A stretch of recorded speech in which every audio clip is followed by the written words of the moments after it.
La voz narrativa. Yo, tú, él, primera, segunda, tercera persona. ¿Cuál elegimos?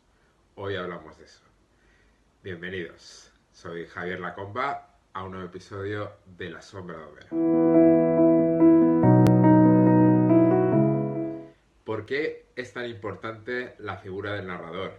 Elegir bien la figura del narrador, que además es una de nuestras primeras decisiones, no es solo una cuestión formal o estilística, es también una cuestión emocional o afectiva de cara al lector. ¿Por qué? Porque ese narrador va a ser ni más ni menos, junto con los personajes evidentemente, pero en este caso la figura del narrador va a estar en todo momento en la historia, el guía o acompañante de nuestros lectores a través de este viaje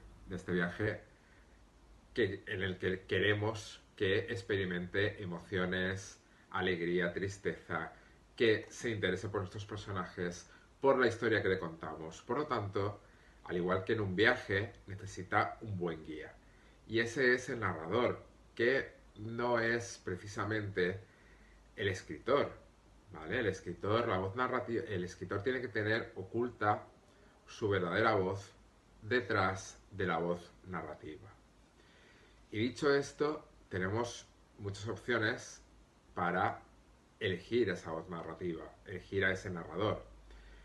La primera es, efectivamente, la primera persona, el yo, que el protagonista, o a lo mejor no necesariamente el protagonista, puede ser un narrador testigo, que sea un secundario, nos cuente la historia en primera persona. Eso tiene una gran ventaja, que es la conexión emocional con el lector, que se establece automáticamente con la primera persona, pero nos limita en parte en el sentido de que es evidente que si no hacemos trampas, todo lo que cuente ese narrador tiene que estar experimentado de primera persona, o sea, personalmente, o bien conocido a través de diferentes medios, que se lo cuenten, una carta, lo que sea.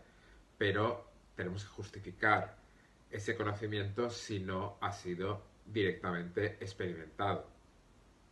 Con lo cual tenemos que tener más cuidado para que no existan esas incoherencias. La otra alternativa es la tercera persona. La tercera persona que puede ser dada por un narrador omnisciente. Un narrador omnisciente que conoce todo. O sea, todo es como si fuese un ser divino que conoce tanto lo externo como lo interno del personaje, incluyendo las... y de hecho de todos los personajes, excepto en el narrador focal, que se queda un poco, se queda enganchado a un personaje determinado en un momento determinado. Pero en general, sea a través del narrador focal o sea a través de ese narrador omnisciente puro, va a conocer todo lo que ocurre de manera externa y también en todos los personajes todo lo que están pensando o sintiendo. Ventajas de ese narrador omnisciente, o mejor dicho, ese narrador de tercera persona, evidentemente nos da mayor libertad y menos cosas que justificar respecto al conocimiento de ese narrador. Pero, por otra parte, ya hay una menor conexión que si se trata de un narrador en primera persona. Y luego está el narrador en segunda persona, que es mucho más raro porque además es mucho más complicado de sostener. El tú, ¿vale? Ese tú que sí que puede ser utilizado, por ejemplo, en lo que se llama una conciencia desatada, en los pensamientos, ese autodiálogo que podemos reproducir en la mente de un personaje. Entonces sí que puede existir el tú. Si no es muy complicado tanto de justificar como de mantener.